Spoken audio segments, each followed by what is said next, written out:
বর্তমান সরকারের সময়ও আমরা অনেক সমালোচনা করছি। এই সমালোচনা কেন? আমি আমার কথা বলি আর কি। আমি আসলে কোনো দলের কাছ থেকে সুবিধা পাওয়ার জন্য এই 5 বছর এত ঝুঁকি নিয়ে এত কিছু করি নাই। এখন আমি ধরেন ডক্টর আসিফ নজরুলের বিরুদ্ধে কথা বলেছি, আমি বিএনপির ফখরুলের বিরুদ্ধে কথা বলেছি। এখন আমি যদি বাংলাদেশে যাই, আমার কি করবেন? আমারে মেরে ফেলবেন? আমার জেলখানায় নিয়ে ঢুকাবেন না তো। আওয়ামী লীগের সময় তো এর চেয়ে ভয়ঙ্কর অবস্থা। আমি বাংলাদেশে যাওয়া মানে আমি ডেড, শুধু মারা যাওয়াই অন্য জিনিস, মারা যাওয়ার আগে যে আমার উপরে কত টর্চার চলতো সেটা আপনারা অনুমান করতেই পারেন। ওই সময় ভাই কথা বলেছি, আর এখন আমারে কি করবে বাংলাদেশে গেলে? কিসের জন্য কথা করতে হবে? আপনারা ভয় পাইতে হবে। সো আমি মনে করি ফখরুল ইসলাম কিছু কথা বলেছে, এই কথাগুলো বিএনপির কথা না। কারণ বিএনপির তারেক রহমানও এই কথা কোনোদিন বলে নাই, বিএনপির কোনো সাধারণ কর্মীও এই কথা কোনোদিন বলে নাই। সো এই মির্জা ফখরুল ইসলাম আলমগীরের অনেক কথাবার্তা, এগুলোকে ঠিক করতে হবে। ইসকনের ব্যাপারে, ইসকন নামটা মুখে আনতে আপনার মির্জা ফখরুলের মনে হয় লজ্জা লাগছিল।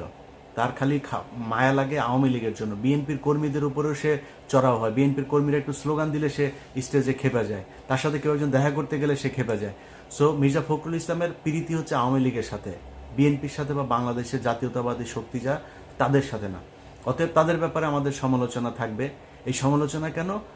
একদম স্পষ্ট পরিষ্কার। কেউ যদি প্রথম আলোকে বাঁচাইতে আসে, কেউ যদি ইসকনকে বাঁচাইতে আসে, কেউ যদি আওয়ামী লীগকে বাঁচাইতে আসে, সেটা করতে দেওয়া হবে না। অনেকে মনে করতে পারেন যে ভাই বিএনপির সমস্যা না হইলে আমার সমস্যা কি? আমার ব্যক্তিগত সমস্যাও আছে।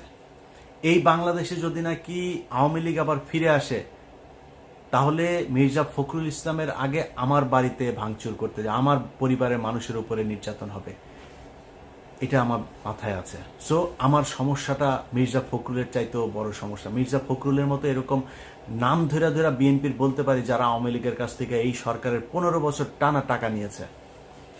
অনেক নেতা আছে যারা মুখ পুষা ফেলে এখন, যে বিদেশে বসা আমরা বলে কি বলে ব্লগার, আমরা হচ্ছে গিয়ে আপনার খায়া দেয়া কাজ নাই, আমরা নাকি করি। তাদের ব্যবসাপাতি সব কিছু ঠিক ছিল, এইসব ব্যবসাপাতি কিছুই হয়নি। তাদের ব্যাংক ছিল, ব্যাংকও কিছু হয়নি। সো এত পয়সা ফেলেন না ভাই। আপনাদের বিরুদ্ধে আমরা কথা বলি নাই, বলতেও চাই নাই। আপনারা বিএনপি করতেন, এইটুকুই যথেষ্ট। বাংলাদেশে যে অবস্থা ছিল, আপনাদের ডেডিকেশন আছে। মির্জা ফখরুলও মনে করেন যে বিএনপি যে অন্তত করতো, এইটাও সমস্যা নেই। এইটুকুর প্রতি রেসপেক্ট তাদেরকে দেখাই, যে কারণে অনেক কিছু বলি না।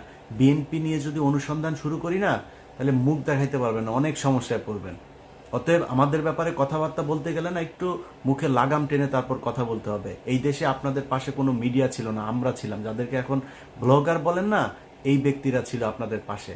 খুব হিসাব করে কথা বলতে হবে। আমরা টাকা পয়সা নিলে না, বিএনপির কাছ থেকে না। এখানে এতদিনে 3-4টা মিলিয়ন মিলিয়ন ডলারের বাড়ি থাকতো। আওয়ামী লীগের সময়ে এইসব অফার আমাদের ছিল, আমরা সেগুলোতে যাইনি। অতএব আমাদের এত সহজে কিনা ফেলতেও চান না, বিক্রি করে দিতেও চান না। কথা বলতে গেলে খুব হিসাব করে কার বিরুদ্ধে বলছেন ওটা বলতে হবে ওইভাবে।